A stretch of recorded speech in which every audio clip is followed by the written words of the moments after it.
So the Toronto Raptors and the Philadelphia 76ers played Game 4 at the Wells Fargo Center yesterday at 3:30 p.m. Eastern Time. Now, coming into this game, there were a lot of questions from Raptors fans about Nick Nurse's ability to make adjustments, as well as this Raptors team and their ability to effectively counterpunch after getting smacked around in Game 3 in a blowout loss after a 21-2 run in the fourth quarter by Philadelphia following Kawhi Leonard's spectacular 10-0 run to cut the lead down to within 7. Now, this game in the first quarter started off a lot better for the Toronto Raptors. They managed to actually get a lead ending the first quarter, but you still saw a lot of wide open threes that were being missed, and Philadelphia continuously able to get away with cheating on defense. You know, the thing is, in game one, they didn't get to cheat on defense, and the Raptors completely annihilated them, in large part due to performances from Siakam and Leonard. But regardless, wide threes still being missed. They got to clean that up. Now, Siakam was clearly injured, and I think this is because of him trying to trip Joel Embiid, and it cost him this game. He at one point he was 0 for 7 from the field before getting his first field goal late in the third quarter. But some people said he should not be playing. And here's the counterpoint to that. While under normal circumstances, I 100% agree, and I still would have supported Siakam's decision to not play because health's more important, I don't think Toronto wins this game without Siakam, and here's why. Who are you putting at the 4 instead of Siakam? Ibaka? Gasol? Because if you do that, which Nurse actually did sometime in the game, but if you do that full time in the game, who's going to back up the 4? Who's going to back up the 4? McCaw? No, the man's too skinny for that. If you don't put Siakam in, you essentially fatigue the only actual 4 that you have in Serge Ibaka, and you're fucked. So I actually support Siakam going in, and even though he only scored 9 points, these were critical 9 points, because without Siakam, I think this game falls apart. I truly think without Siakam, other starters from Philadelphia catch fire, and Kawhi's 39 this game doesn't even matter. But anyway, back to the first quarter. Last 4 minutes, we didn't see the Raptors score. So I was a little bit worried that the defense was starting to collapse onto them, and that Philadelphia was just, they were just focusing more on the paint. Raptors couldn't hit threes, and I thought this was going to be a reoccurring trend throughout the game. Gasol is missing wide open threes, which is kind of uncharacteristic. Danny Green, he's playing a lot better, but his offense is not there, right? Fred isn't doing anything productive, which is why I don't really understand later in the game why he was given minutes. But when he was subbed on, I think towards the end of the first quarter, I think it was honestly to give Lowry rest, and I think that just might be the better play right now. If you have to play Fred, or if you're somehow implied to for God whatever reason to put Fred in, it's to give Lowry rest. I mean, you could argue you could give someone like Lin a run, but Lin hasn't played the entirety of the playoffs, and I think it would have just been a bigger disaster. So we go into the second quarter. Interesting new lineup from Nick Nurse. We see Gasol, Lowry, Powell, Ibaka, and McCaw. And I think for the most part, McCaw is here for Nurse to test out whether or not he's able to fit in with the starters or any lineup after seeing very limited minutes after suffering a torn ligament in his thumb in the early round. McCaw was actually pretty good in the limited minutes he got. He managed to actually get to the paint and try to do a spin around floater drop step or whatever you want to call it, and he misses it by just a hair, and he manages to get his own rebound and pass it out. The man can hustle. So I think moving forward, assuming Nick Nurse continues to tighten the rotation, which he did this game, into 6-man, we're going to see, McCaw just in spurts. I think he can be used effectively. Lowry manages to get a knockdown 3 after a series of couple missed open looks by the Raptors, and this was a huge momentum swing for them because I think it was 3 possessions the Raptors go somewhere in the second quarter where they get nothing, and you see Philadelphia starting to climb back, slowly. Now, Toronto overall is still getting good shots, but as the series so far, aside from Game 1 has shown, they're just missing these shots, even this game. So the moment they actually start hitting shots from another guy, they will start beating Philadelphia comfortably. Something else that I wanted to mention was Ibaka did not tilt this game. You can recall that in Game 2, and 3, I think, but particularly game 2, he got caught with the Joel Embiid pump fakes, and he started to tilt. And when you tilt, especially with someone that's emotional as Ibaka, you're gonna have a compromised game. And credit to him, he got blocked twice, and these were not clean. These were vicious freaking blocks. And he, stuck in it, played some really strong defense, was a presence in the post, and he really, really helped the Raptors clean up their rebounding problem this game. Both teams are struggling to shoot. After their throughout this game, they were 39% at the end of the second quarter. And something else, and this is probably the biggest story of the night for the Raptors, Nick Nurse went back to the pre-Gasol starting lineup to match the 76ers, adjustments that they made for game 2s and 3. And I thought this was actually very, very smart because if you think about it, the answer to stopping rebounding problems, and particularly Philadelphia, was already, we had already found the answer. The Raptors had already found the answer, and it was already it was just in spurts throughout the season. Because if you can recall, before Gasol, the Raptors, they were handling Philadelphia pretty easily. And it was in large part due to Ibaka playing with the starting lineup. I think a lot of people forgot that Ibaka excels with the lineup because Lowry is the only person that can actually give him a pick and pop and get him going. Fred cannot do anything with that. Fred is going to put Ibaka in a turnover state. He cannot facilitate the basketball like Lowry can. And we saw Ibaka getting points and rebounds like he was when he was starting.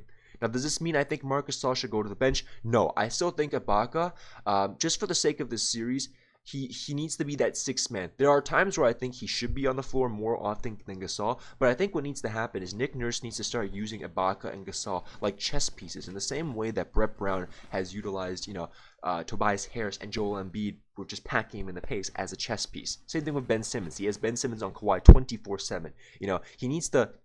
Nick Nurse needs to realize that if he moves the players around in a way that Brett Brown does, he can match any kind of defensive edge that the 76ers will have. I mean, you saw freaking Ibaka was able to match Greg Monroe. When every time Embiid is not on the floor, Ibaka should be on the floor. And there are times where Ibaka should also be on the floor when Embiid's on the floor. Because if Philadelphia tries to go long and rebound, you slot in both Gasol and Ibaka, right? That leaves the problem of what happens if they get fatigued. But honestly, I think you got to answer immediately rather than later when the lead's too much to come back from. Right, but this is a problem if Philadelphia can figure it out. Will continue to haunt the Raptors throughout the rest of the series. Now we go to the third quarter. Kawhi at this point has 4 turnovers. I actually didn't mind his turnovers too much this game because the man was getting triple teamed. He was the only reliable scorer, even though you had Lowry chipping 14 points and the rest of the starters. They were giving you some quality minutes. Look at this. This is an entirely different story compared to the previous games where, this was most likely Philadelphia in game 1 and, the previous games. But yeah. Look at this right here. Toronto doing exceptionally well. I think there may have been if Siakam makes that free throw, he gets double digits as well. But you just see Toronto, when they play like this, they can match what Philadelphia has to offer. So later on in the third quarter, Nick Nurse subs in Fred VanVleet again. And I know it was just to give him rest. Or Lowry rest, but I was just in that moment, are we going back to Dwayne Casey syndrome? Because the moment Fred gets in, it's a 4-point swing. Immediately, the Sixers get 4 points. One is off of Fred, but they block Fred once, and the other's off a turnover, I think. And it's so frustrating to know that you literally do not have a reliable backup point guard when all you've done with the majority of the season right now is sign guards. And the thing is, Lowry had a good game by his own standards. And the thing is, 14 points, we know Lowry can do more, but for some reason he can't. It's okay what he's giving us now, but 6 of 13 under, if you get, you put this into Dame's hands. This is a horrible game for Dame. Same thing with Kyrie Irving. But for Lowry, it's good.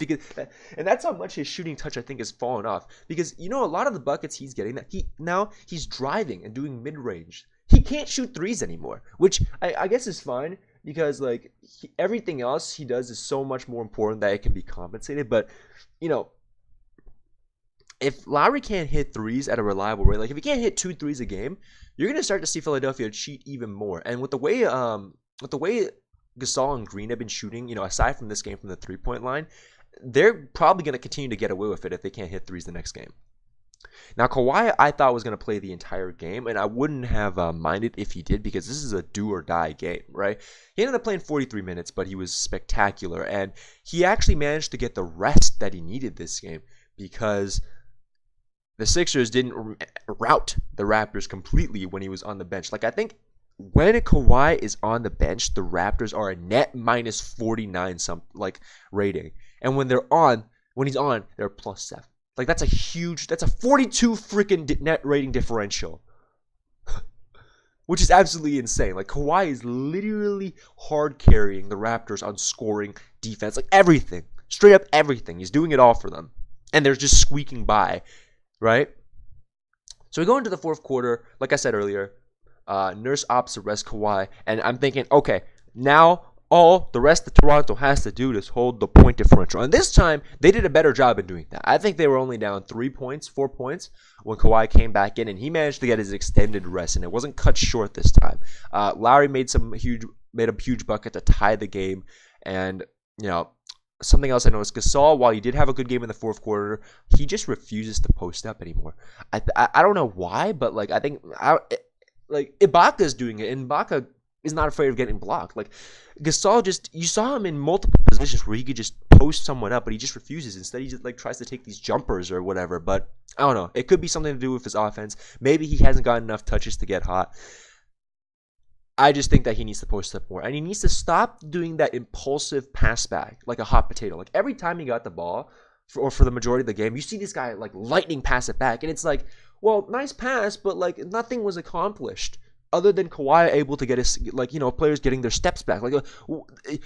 Nothing can be done. You haven't even ran the defense out to you yet, and you've already passed it back. So you're just saving them energy because they're already set and in position.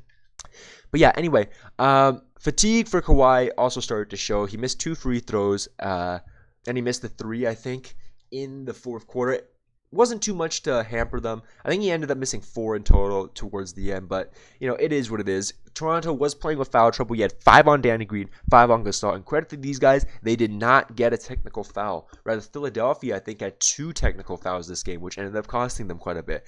But yeah, Toronto, no technical fouls, did not get tilted. Adjustments worked for Nick Nurse, and Ibaka did not tilt. So overall, it was a hard-fought game for the Toronto Raptors. Obviously, Siakam is not going to shoot this poorly, so he'll probably be a lot better next game. So when you have Sixers fans telling you, oh, well, Tobias Harris, he's not going to shoot whatever, what is it he shot? 7 for 23 again this game. You got to remind him the fact that Siakam's not shooting 2 for 10. And he's not getting lost on defense as much. Siakam will cancel out anything Tobias Harris is going to give you. Anything. All right? So this is probably going to be a close game regardless of what happens, because the same goes into question of Danny Green's poor shooting from 3. And same thing with Gasol's shooting from 3, right? These guys are probably going to continuously shoot this percentage, which is not too good. And the way the Raptors will win, the next couple of games is bringing the Sixers down to their level in terms of shooting. You saw them do it in game 2, but that slipped away. They did it successfully in game 4, right? 31% from the 3. They actually shot worse than Toronto. So overall, these adjustments were good. I think we'll see more of Kawhi onto Jimmy Butler, which is going to mean Ibaka needs to be in that post even more, because now who is going to challenge the presence of Ben Simmons? Who? Not Marc Gasol, because he's preoccupied with Embiid and help defense. But yeah, guys, I'll see you after game 5.